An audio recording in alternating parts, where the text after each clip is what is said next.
Good afternoon. Welcome to Bahia Bustamante out in Chubut, Argentina. Today happens to be Monday, February 23rd, 2026. It's Howard Palsher with Belen. Nice to meet you. Hi, nice Good. to meet you. Happy to be here. Thank you. Good. Could you explain this place?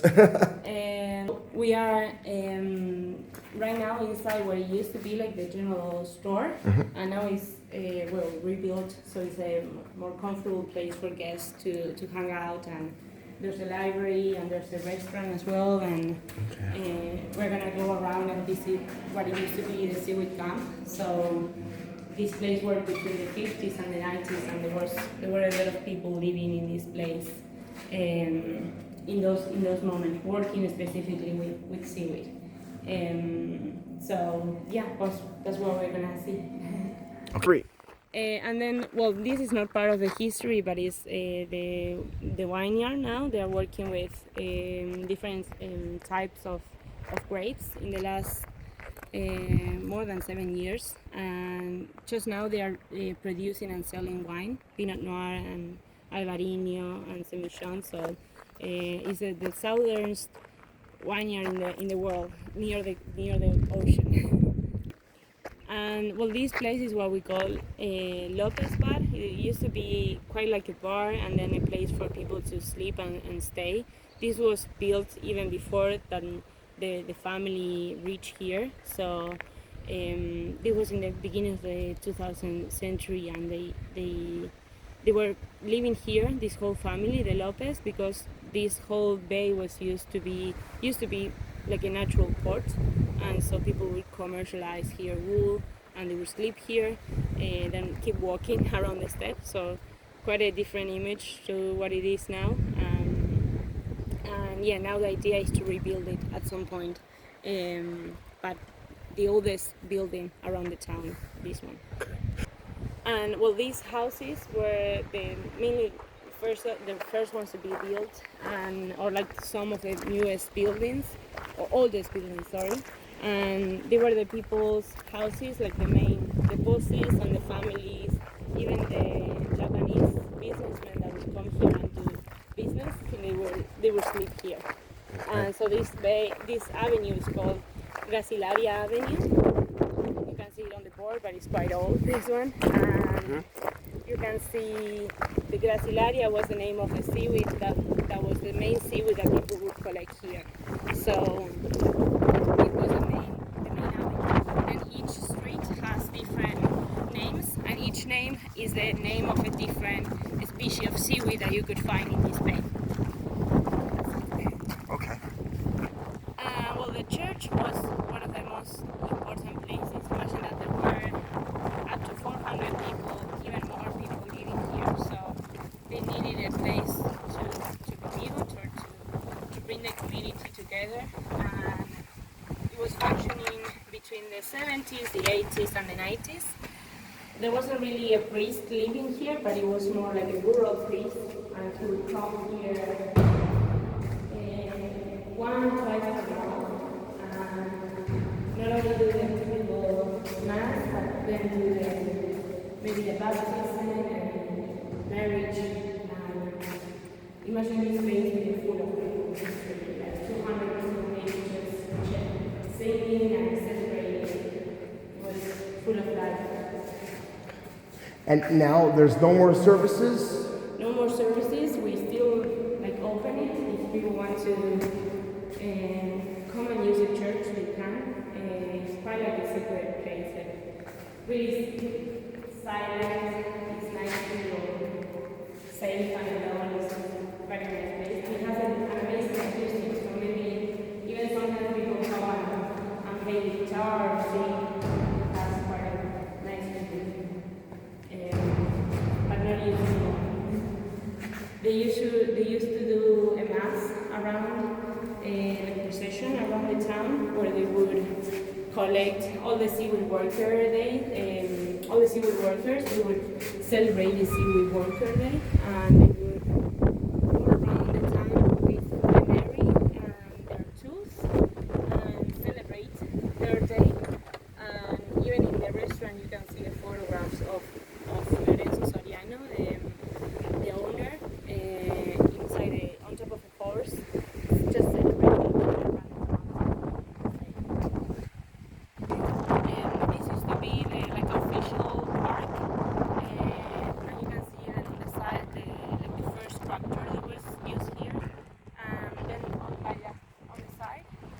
see what it used to be the teacher's house. So actually, the teacher, she came. She was the wife of the accountant, and she was the teacher of the place, and she was quite an important person in the town. Imagine that nobody else would be teaching the kids even basic stuff. So she even has a little book that you can read that is called Bahia Las Algas, and she tells anecdotes of the place and how she would not only take care of the education but take care of the safety of the kids as well. So imagine it was quite a safe spot for the children. And so in the beginning she would receive the children in her kitchen and teach them and have a little school there.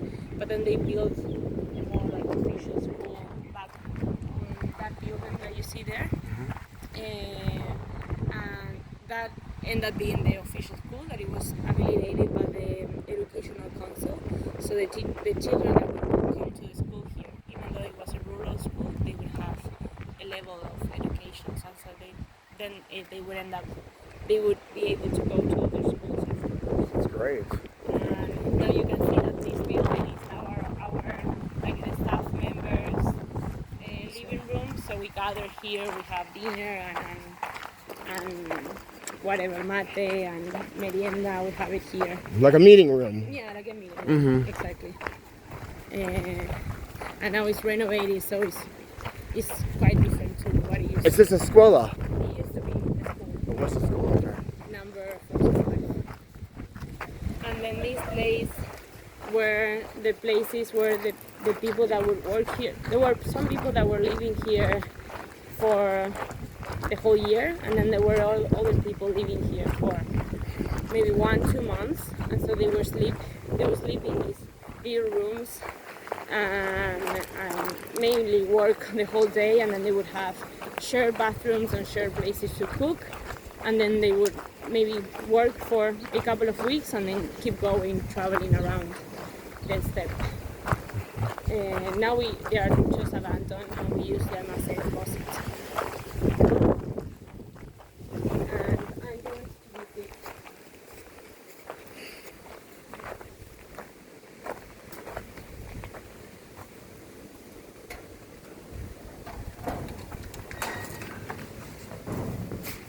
Oh, wow. This pretty humble place. So this room was for what? Sleeping? For mainly just sleeping. Mainly one man will sleep here. We call this area like the single man place, but not because they were single, but mainly because they would come by themselves. Then the other families, they would live together, like the full family, or maybe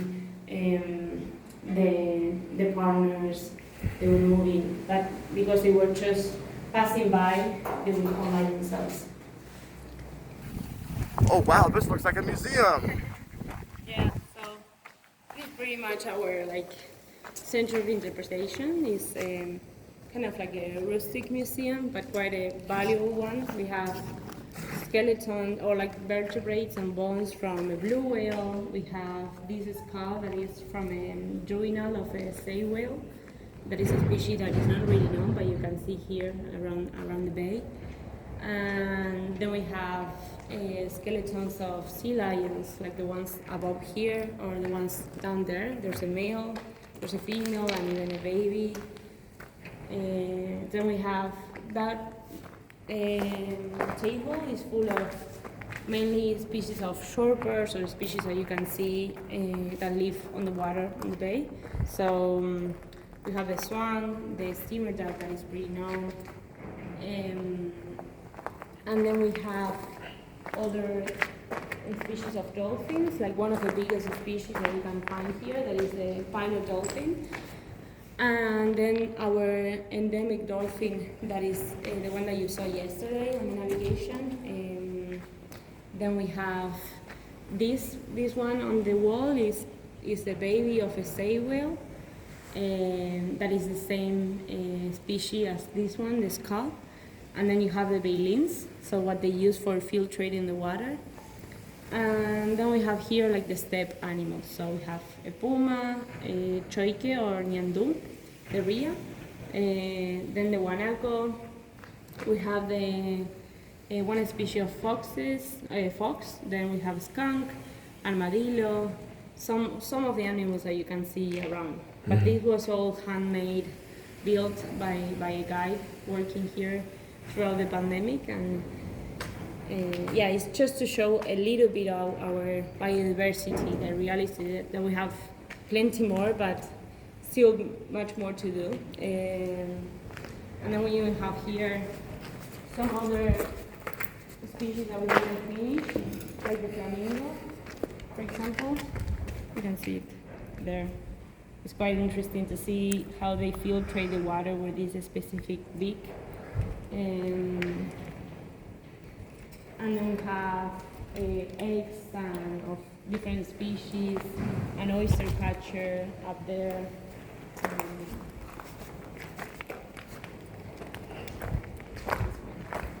This egg is from one of the native species around here. They are called elegant crested tinamous.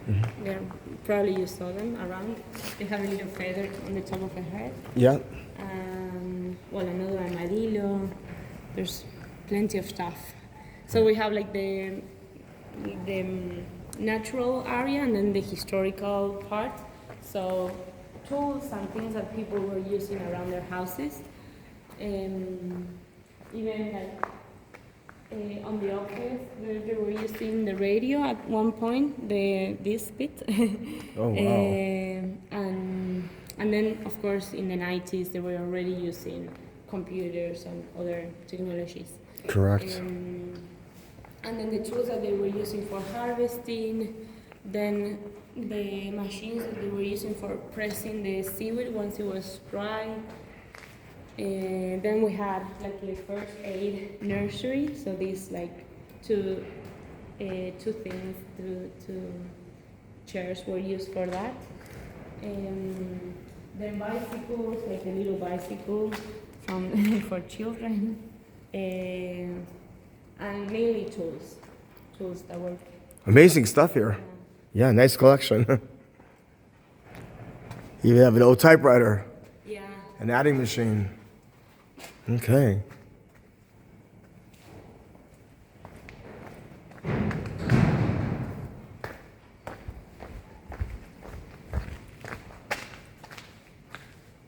And those images are from one of the industries in Gaiman. They were producing the agar with this in this fabric, so you can see the whole process of cleaning the seaweed, and they had to let it dry, and then they had to press it and then smash it again. So there was the whole process too of the production of the product.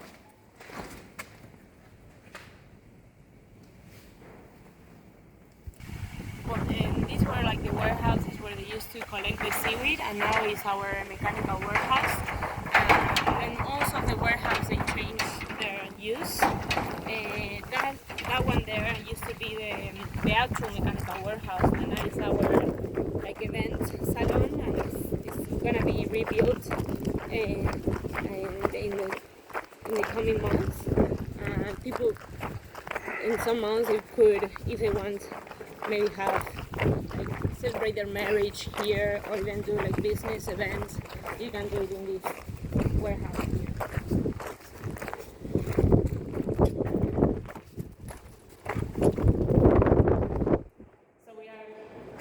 Rebuilding it now, and the idea is that it's gonna have, of course, like a beautiful showing of the view of the ocean, and has a bed as well. Oh, wow. Yeah, you definitely have a view of the ocean. Perfect. Okay. Welcome to our biodynamic garden. Okay.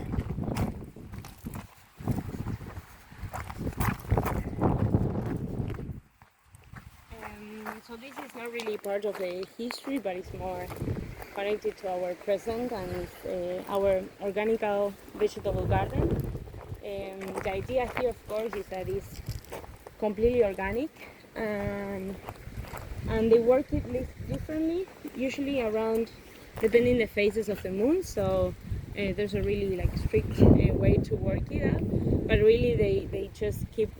It's so hard to have vegetables here to grow with the wind and the dryness that the lack of humidity. They have to all the time be really present with the garden. It's a lot of work, and well, the spiral, the idea is that it has like a balance between each plant. They make sure that they plant the ones some close to other ones, depending if they are more vulnerable to insects or if they can find a balance even in nitrogen and things like that. And then there's some greenhouses and there's fruit trees as well on the back that are growing now, but it's quite a recent project. They have been working with this for the last 8 years, around 8 years. Okay. And the main thing that we had to work on is the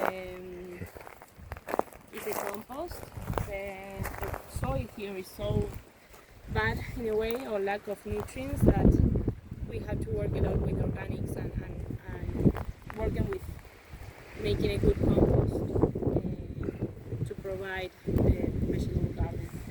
Free. And so we're going now to the place where they used to let the seaweed dry, because they would collect the seaweed by the shore and then bring it to these nets here, let it dry, and then press it all together once they were dry. Now we still collect one species that is called undania, and it's a species that that is invasive. It was quite one of the reasons why the camp closed, because this seaweed appeared from Asia in the late 90s and it became quite invasive and competed with the native species. So now it's the only one that we harvest as an industrial way, and it's the one that we're gonna see. And then on the back here you can see that building was the police station as well.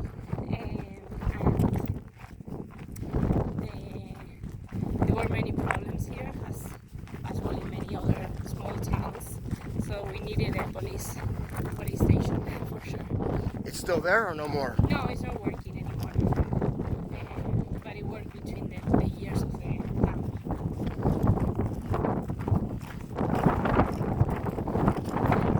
Let the seaweed dry there, and then they would collect it afterwards. And now we will see this other.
So this is what we call quincho, and it's like a place to gather and to, well, of course, to cook. You have like the matera, the place back there where you can see they cook the lamb on the cross, and this is basically like a place to celebrate, birthdays or Christmas and things like that, just to gather with family and friends.